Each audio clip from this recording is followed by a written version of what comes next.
Bueno, hermanos, hoy terminamos esta serie que hemos estado teniendo sobre la carta a los Filipenses. El próximo domingo vamos a iniciar una nueva serie sobre la obra del Espíritu Santo.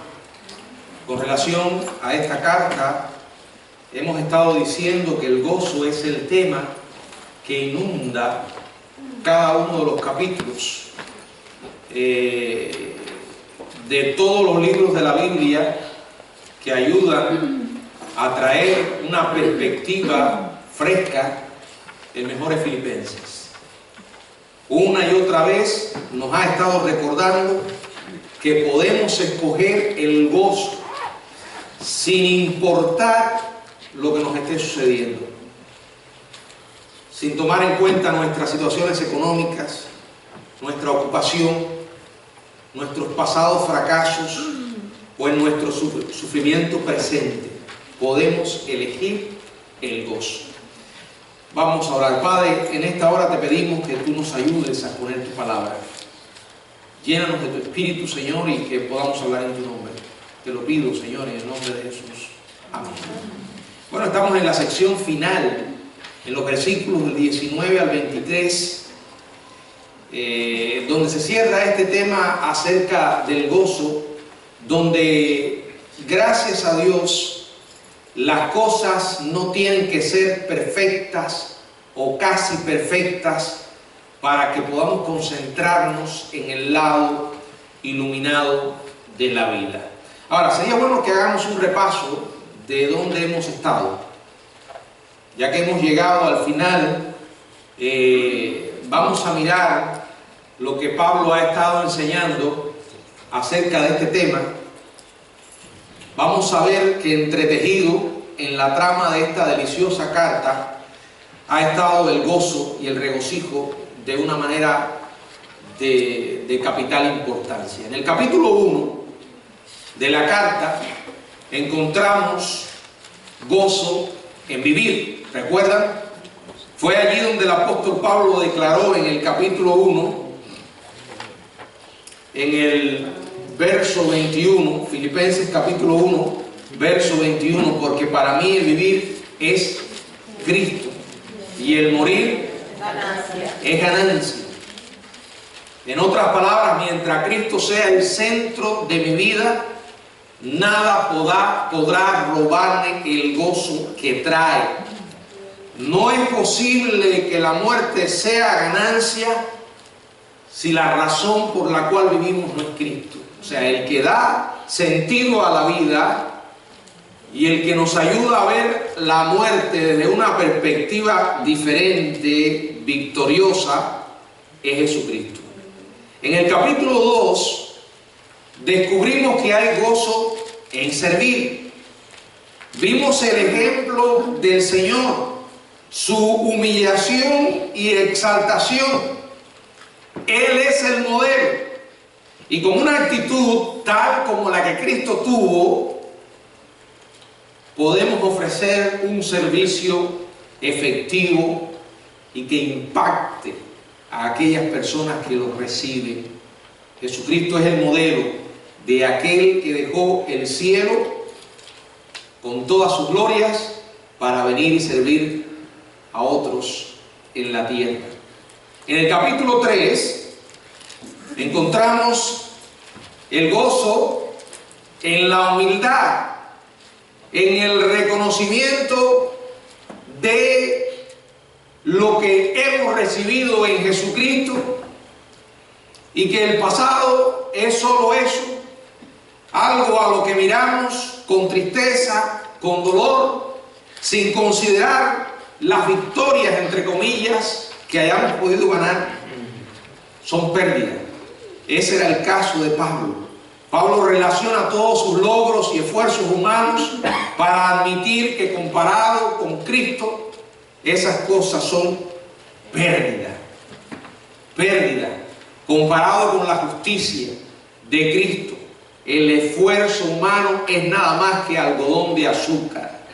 Él pudo hallar gracia y pudo hallar justicia en el Señor, y con total humildad reconoce que aún no es perfecto, pero anda en el camino con una meta: cada día crecer más para la gloria de Dios. En el capítulo 4 aprendimos que hay gozo nuevamente, pero gozo en descansar.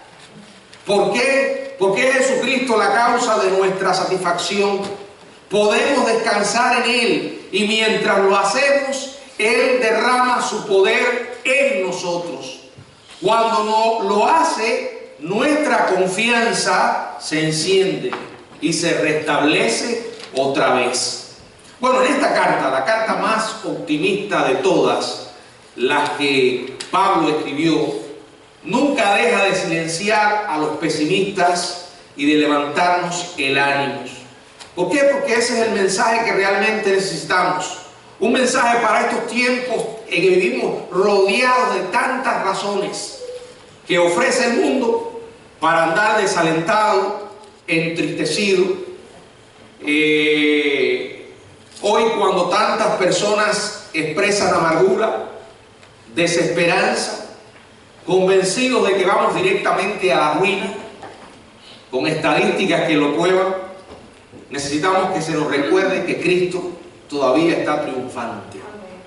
Nuestra situación puede ser un desafío, pero Dios, el Dios soberano, no está en un rincón del cielo estrujándose las manos y preguntándose cómo hará para que las cosas funcionen. No, ese no es el Dios de la Biblia. ¿Cómo procedemos? ¿Cómo continuamos? Bueno, precisamente es el mensaje final de esta carta. Aquí encontramos los últimos comentarios de Pablo. Vamos a leerlo nuevamente.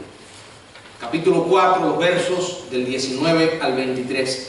Mi Dios pues suplirá todo lo que os falta conforme a sus riquezas en gloria en Cristo Jesús. Al Dios y Padre nuestro sea gloria por los siglos de los siglos. Amén. Saludad a todos los santos en Cristo Jesús. Los hermanos que están conmigo os saludan. Todos los santos os saludan, y especialmente los de la casa de César. La gracia de nuestro Señor Jesucristo sea con todos vosotros. Amén. Pablo dice adiós en una forma discreta. Ahora, en estos versículos yo encuentro 4 grandes afirmaciones. Primero, él escribe acerca de la gloria del plan del Señor. Fíjense cómo él habla en este verso 19, cómo escribe con tal seguridad. Mi Dios. Es importante que observemos estas dos palabras. Es importante que Dios sea nuestro Dios. Es importante porque esto es para aquellos que han nacido de nuevo, para aquellos que le conocen de manera personal. Dice él, mi Dios, es una declaración de fe, pues suplirá todo lo que os falta. Como el tono característico de Pablo, aquí hay seguridad, hay certeza. Es la presentación de un Dios que suple las necesidades de sus hijos, sin importar cuáles sean. Mi Dios pues suplirá todo lo que os falta. Y dice ahora, conforme a sus riquezas en gloria en Cristo Jesús. Pablo considera aquí todas las necesidades materiales de los filipenses, quienes al parecer quedaron con pocos recursos debido a su regalo generoso. La palabra de Dios dice en Proverbios, en el capítulo 3, verso 9, honra a Jehová con tus bienes y con las primicias de todos tus frutos. Y después dice, y serán llenos tus graneros con abundancia, y tus lagares rebosarán de mosto. O sea, Dios vela cuando tú y yo somos fieles para que nuestras necesidades sean suplidas. Ahora el énfasis aquí está en sus riquezas, en gloria, en Cristo Jesús. Dios prosperaría a los filipenses en proporción a sus recursos infinitos. Nuestro Dios jamás se le acaban los recursos. Dice riquezas en gloria. Él nos bendecirá con ellas. Él nos dará lo que necesitamos. Él sacará de ese almacén provisiones infinitas para suplir necesidades diarias. Y repito, conforme a su gloria, conforme a sus riquezas en gloria. Y es interesante porque el Dios que suple conforme a sus riquezas en gloria, y como dice, en Cristo Jesús, también recibirá gloria. Al Dios y Padre nuestro sea gloria por los siglos de los siglos. Amén. Yo le preguntaba hoy a los jóvenes qué cosa es dar gloria a Dios. ¿Qué significa glorificar a Dios? Dios no necesita más gloria, porque Dios tiene toda la gloria. Ahora, cuando hablamos de glorificarle y de darle gloria, es el reconocimiento de su grandeza, de su poder en medio de nosotros y con nosotros. Cuando alguien mira la vida de un cristiano y se enfoca en el Dios de ese cristiano, está glorificando a Dios.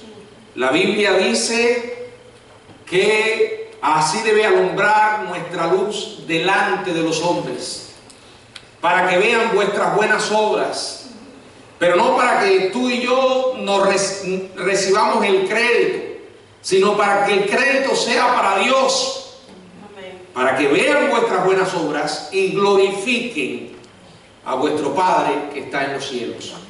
O sea, vayan al dador, vayan a la fuente, que es Dios mismo. Ahora, tratemos de ver esto de una manera práctica. Consideremos algunos ejemplos. Por ejemplo, cuando tu jefe se te acerca en el lugar donde trabajas y te felicita y te dice, mira, has sido ascendido. Y tu jefe sabe que eres una persona que amas a Dios, que le eres fiel. Dios recibe la gloria. Por supuesto que tú te sientes bien por eso y que trabajaste duro para lograrlo, pero el crédito es de Dios y tú debes darle ese crédito a Dios.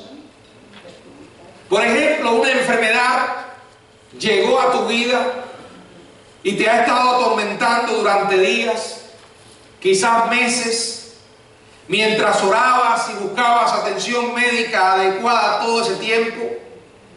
Hubo poco cambio. Las cosas no salieron como pensabas.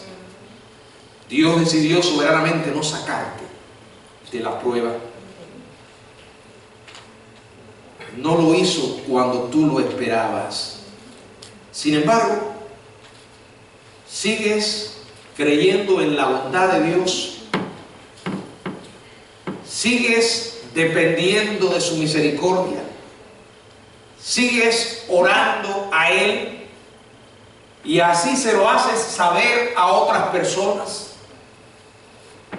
Entonces, Dios es quien recibe la gloria.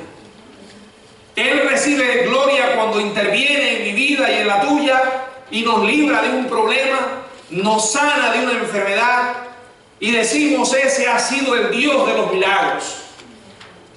La gente se asombra, pero no porque las cosas sean diferentes, Dios no va a dejar de recibir gloria aún en medio del dolor, porque hay momentos en los que Él suple la necesidad, pero no como nosotros creemos. Él se mantiene muy cerca, su presencia es real, sustentándonos, fortaleciéndonos, consolándonos en medio de la adversidad. En ambos casos, Dios recibe la gloria. Tienes ahora el caso de un hijo rebelde. Todo un desafío. Casi desde su nacimiento, ese muchacho ha sido problemático. Cuando ya estás a punto de alzar tus manos y rendirte, el Señor interviene y hace lo que dice la Biblia: suple todo lo que os falta conforme a sus riquezas en gloria.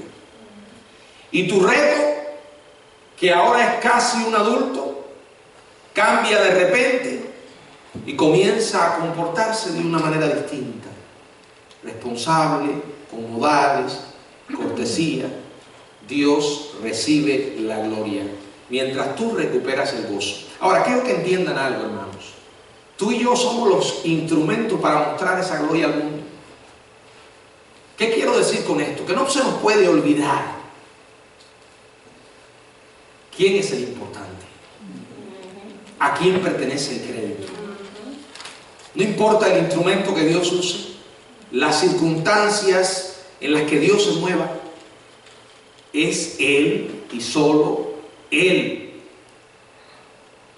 Dios tiene un plan y en ese plan ha prometido suplir nuestras necesidades y Él recibirá la gloria. En segundo lugar, Pablo menciona el saludo a los santos. Versos 21 y 22 dice: saludad a todos los santos en Cristo Jesús. Los hermanos que están conmigo os saludan. Todos los santos os saludan, y especialmente a los de la casa del César. Bueno, estas palabras han estimulado la imaginación a lo largo de los siglos. Hay una referencia intrigante, y es la que aparece en el verso 22. La casa de César.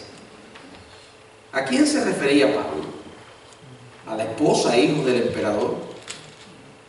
¿Se trataría de su familia política y parientes lejanos? ¿Estaría realmente refiriéndose a los que vivían allí? ¿Quiénes eran esos de la casa del César? Bueno, los eruditos más dignos de confianza sugieren que un número considerable de personas, que no se limitaba a la familia inmediata del César, incluía asistentes personales, príncipes, jueces, cocineros, siervos encargados de probar la comida, músicos, custodios, albañiles, encargados de los establos, soldados, contadores y más. Un grupo grande. Pablo les tenía presente a los que por medio de la proclamación del Evangelio por parte de los miembros de la iglesia en Roma habían sido salvos antes de que él viniera. Los más recientes que se añadieron a esta lista fueron aquellos que fueron llevados a Cristo por Pablo mismo, incluidos los soldados que estuvieron encadenados a él mientras estuvo prisionero. Miren lo que dice Filipenses capítulo 1, verso 13. De tal manera que mis prisiones se han hecho patentes en Cristo en todo el pretorio y a todos los demás. En medio de su situación difícil, el Evangelio se estaba expandiendo. Dios se glorificó en medio de sus prisiones. ¿Por qué, hermanos? Porque la palabra de Dios no está presa. No importa las circunstancias en las que estemos, no importa lo difícil que sea, no importa los obstáculos que aparezcan, siempre podemos predicar el Evangelio. Amén. Siempre podemos hablar de Jesucristo. Ese es el mejor mensaje que podemos dar, la mejor noticia que podemos entregar. Cuando usted se pone a considerar lo que está en juego, no puede permanecer en silencio. ¿Qué es lo que está en juego? La eternidad de una vida. Si realmente lo creemos, tenemos que hablar. Y me da gozo leer esto, la casa del César. Ahora, si encuentras esto fascinante, las siguientes citas que les voy a leer son aún más. Por ejemplo, alguien escribió: se ha creído que esta frase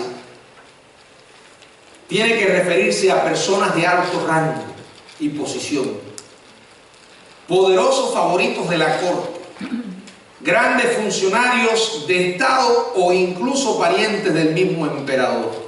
El domus, como se le llama, o familia del César, incluye a toda la casa imperial, desde el más humilde esclavo hasta el más poderoso cortesano.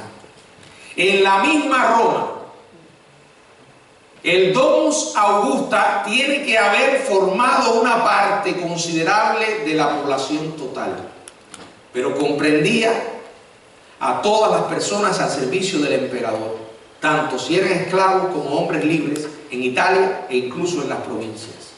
Nuevamente una opinión distinta, pero que va por el mismo camino.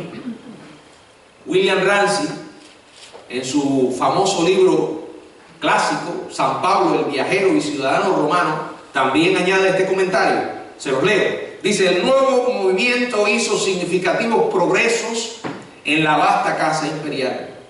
La casa imperial era el centro de los negocios y mantenía íntimas relaciones con todas las partes del imperio. No cabe duda de que el cristianismo entró en el entorno doméstico del César antes que Pablo llegara a Roma. Con toda probabilidad, él tiene razón también en pensar que todos los esclavos de Aristóbulo, hijo de Herodes el Grande, y Narciso, el hombre libre favorito de Claudio, habían pasado a ser considerados de la casa imperial, y que los miembros de esas dos familias eran saludados como cristianos por Pablo. Otra cita dice: había muchos judíos entre los funcionarios menores de la casa de Nerón, y fue probablemente entre ellos que el evangelio ganó sus primeros convertidos. Ahora, hay una leyenda, y como leyenda no hay evidencia de que sea cierta, de que mientras Nerón estaba fuera de la ciudad, su esposa escuchó el mensaje de Jesucristo y se entregó a él. Dice que cuando Nerón regresó y descubrió que ella se había convertido, su cólera no tenía límites. Quizás fue eso que condujo a la súbita decisión de decapitar a Pablo. Bueno, realmente no sabemos. Lo que sí quiero decir, y con todas estas citas se confirma, es que el evangelio se diseminó de una manera poderosa. Muchas veces no entendemos por qué Dios permite ciertas situaciones, ya sea de nuestra vida personal o en el país que vivimos. No entendemos los caminos de Dios. La Biblia dice claramente: mis pensamientos no son vuestros pensamientos. Ahora sí puedo asegurarle esto: Dios tiene en su corazón la salvación del mundo. Dice claramente la Biblia: el cual quiere que todos los hombres sean salvos. Ahora, aquellos que lo serán tienen que arrepentirse y creer. Pero ¿cómo se van a arrepentir y creer si no hay quien les hable del evangelio? No puedes dar por sentado que ya te escucharon. Si Dios pone esa vida junto a ti, habla y no calles. Si tú realmente crees lo que dice la Biblia, que la eternidad de esa vida está en juego, habla y no calles. Eso es tan importante que va por encima de cómo la persona te pueda tratar, si te puede rechazar. Es más, aun cuando la relación vaya en juego, la salvación es mucho más importante. Habla y no calles. Eso es motivo de gozo. Dígame, ¿usted le ha predicado alguna vez a alguien? ¿Ha visto a la persona responder positivamente? Algunos quizás han tenido la bendición de ver a alguien entregarse a Jesucristo. Yo le hago la pregunta: ¿no le da gozo eso? Yo creo que es una experiencia indescriptible. El decir: fui un instrumento para predicarle a alguien. No fui yo quien lo convertí, no fui yo quien transformó su vida, es Dios. Pero Él me usó. experiencia más gratificante que sentirse usado por Dios. Él nos creó con la necesidad de tener propósito en la vida, de tener sentido. ¿Por qué creen que hay personas que se sienten tan tristes y amargadas cuando llegan a la vejez? Porque piensan que ya no sirven para nada. Y ese sentimiento de inutilidad les daña, los entristece y a algunos los amarga. ¿De dónde viene eso? Dios nos creó de esa manera. Ahora, cuando usted tiene la bendición de ser usado en la mejor causa que puede ser usado y por la mejor persona que puede ser usado, con el mejor mensaje que pueda darle a alguien, eso es un gozo indescriptible. Maravilloso. El Evangelio llegó allí. Dios usó a Pablo y usó a otras personas. En tercer lugar, Pablo reafirma la gracia del Salvador. Dice allí: la gracia de nuestro Señor Jesucristo sea con todos vosotros. Amén. Bueno, no podemos imaginar a Pablo con otro mensaje. No podemos imaginarlo terminando de otra manera. Este hombre sabía lo que era la gracia. La experimentó en su vida. Habló mucho sobre ella. La gracia ha vuelto y llegado a ser el tema de su vida para entonces. Como dice la Biblia, la ley vino por Moisés, pero la gracia a través de Jesucristo. Fue la gracia la que alcanzó a Pablo en el camino a Damasco. Él mismo era un ejemplo vivo de lo que la gracia de Dios hace. Un hombre que llevaba una vida miserable, perdida, en una religión ciega, lleno de odio, de rencor, un día se encontró con Jesucristo y Él transformó para siempre su vida. Yo creo en el poder del Evangelio, en ese Evangelio que transforma vidas, en ese Evangelio que hace nuevas criaturas, sin importar en qué situación está una persona. Dios puede extender su poderosa mano y sacarnos de cualquier pantano, por profundo que esté. Pablo fue un objeto de esa gracia. Lo salvó de tal forma que cuando miró a todo lo que él consideraba algo para llenarse de orgullo, llegó a decir: es basura. Y entonces miraba al futuro y con la esperanza en ese futuro glorioso pudo enfrentar el presente, que le fue muy difícil. Él dice: llevando la muerte del Señor Jesús siempre. Lo decía en la carta a los Corintios. Porque todos los días su vida estaba amenazada. Todos los días sufría por la causa de Jesucristo. ¿Por qué no abandonó? ¿Por qué pagó el precio? Porque Él mismo dice: no mirando las cosas que se ven. Porque las cosas que se ven son temporales, sino las que no se ven, que son eternas.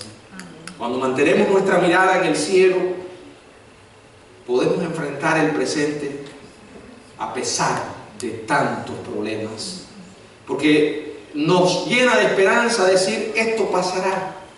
Y esto comparado con la eternidad no es absolutamente nada. Él sabía lo que era la gracia. Él vivía en esa gracia.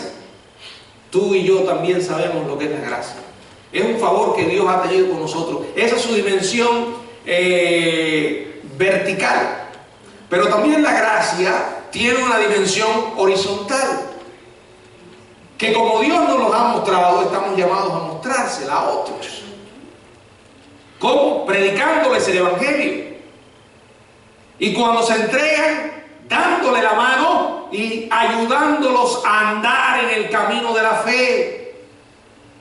John Newton escribió también, siglos después de la vida de Pablo, estas palabras: en los peligros y aflicción que yo he tenido aquí, su gracia siempre me libró y me guiará feliz. Podemos agradecer por esa gracia, porque a pesar de todas las cosas que Dios pudo haber tenido en contra nuestra, porque créanme, Él nos conoce, como dice la Biblia, y sabe cuán culpables somos, cuán transgresores somos. No importa lo que una persona se crea, A veces tú le vas a hablar a algunos y te van a decir, yo soy bueno. Ahí es cuando tenemos que decir, no lo eres. Pero no es suficiente con que le digamos a alguien que no es bueno, hay que mostrarle que no es bueno.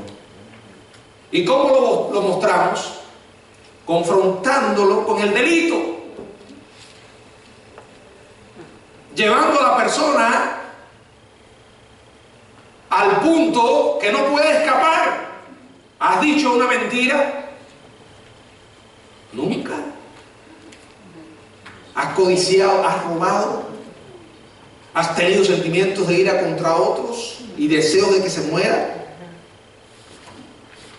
Es más, ¿has codiciado a alguien? ¿Has mirado a alguien con codicia? Entonces, ¿qué eres? Un culpable. Eres un transgresor. Has violado la ley de Dios. Y cuando se comete un delito, hay que pagar. Un buen juez no va a ignorar la desobediencia, la transgresión, porque entonces no sería un buen juez. Si en el plano humano lo entendemos, imaginemos entonces al Dios Santo. Yo le doy gracias porque a pesar de todas las cosas que pudo haber tenido en contra mía, me aceptó, me perdonó, me puso en su familia y un día me recibirá en gloria. Hermanos, no tenemos forma de perder con Cristo. Piénsalo. No hay manera de perder. Si todo esto no es suficiente para llenarnos de gozo, no sé qué pudiera hacerlo. Qué magnífica carta escribe Pablo desde Roma a sus hermanos en Filipo. Puedo imaginarme el canoso apóstol estirando su brazo esposado hacia Epafrodito, tomando de su mano el estilo y trazando esas palabras finales con sus propios dedos. Al Dios y Padre nuestro, sea gloria por los siglos de los siglos. Saludad a todos los santos en Cristo Jesús. Todos los santos os saludan, y especialmente los de la casa del César. La gracia sea con todos vosotros. Amén. Y entonces este guerrero de la fe enrolló el pergamino, abrazó a su amigo con una sonrisa y lo envió en camino con la carta en la mano, habiendo orado por un viaje bendecido. Puedo imaginarme al apóstol sonriendo, mientras con su mano despedía gozoso, lleno de gracia al hombre que jamás volvería a ver en esta tierra. Pero llevaba un mensaje extraordinario. El mensaje de que es posible gozarse a pesar de los problemas. Y aquel portador con ese mensaje sabía que al hombre que había escrito esta carta, inspirado por Dios, era un ejemplo vivo de lo que decía la carta. Mucha gente tenía que conocerlo. Ahora, ¿por qué? Porque Pablo era un hombre excepcional, un superhombre, una especie de superhéroe. Aunque era un hombre excepcional, no era un superhéroe, era un hombre como nosotros. Lo grande de Pablo era Jesucristo. Y eso es lo que Dios puede hacer contigo y conmigo si de verdad nos ponemos en sus manos, si confiamos en Él, si nos damos cuenta que Él es la única razón por la cual vale la pena vivir. Entonces, cuando nos damos cuenta de eso, podemos decir: la muerte es ganancia, porque hay esperanza. Mucha gente dice: a mí no me importa lo que hay más allá. ¿Han oído personas así? No me interesa si hay Dios o no hay Dios. Bueno, todos los seres humanos emitimos opiniones a favor y en contra. Ahora escuche esto: no importa las opiniones que tengamos, eso no va a cambiar la realidad. Y la realidad es que Dios es. Amén. Y que mucha gente va a descubrir que Dios es cuando ya sea demasiado tarde. Este mensaje no tendría absolutamente ningún sentido si tú y yo no fuéramos criaturas mortales. No tendría sentido. Tiene sentido porque morimos. Y la Biblia explica por qué morimos. Porque somos pecadores. La paga por el pecado es muerte. Muerte, pecado. Ahora, Morimos porque existe el pecado. Somos pecadores, ¿por qué? Porque hay un Dios santo que ha establecido una ley en este mundo y el hombre la ha violado muchas veces. Porque Dios es santo y nosotros somos pecadores, estamos condenados. Ahora, qué gran esperanza, es decir, en Cristo todo puede cambiar. El Hijo de Dios murió para que nosotros no tengamos que vivir una vida miserable, porque el pecado solo trae dolor y tristeza. La cosecha amarga del pecado hoy se sigue recogiendo. Allí está. Va destruyendo, va matando. Qué diferente cuando Cristo dijo: yo he venido para que tengan vida y para que la tengan en abundancia. No solamente vida aquí espiritual, sino la esperanza de una vida eterna.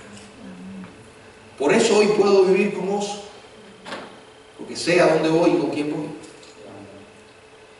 ¿Por qué no haces algo por esa gente triste que está a tu alrededor? Por esa gente desesperada. Lo mejor que puedes hacer es compartir el Evangelio de Jesucristo. Que el Señor nos bendiga. Amén.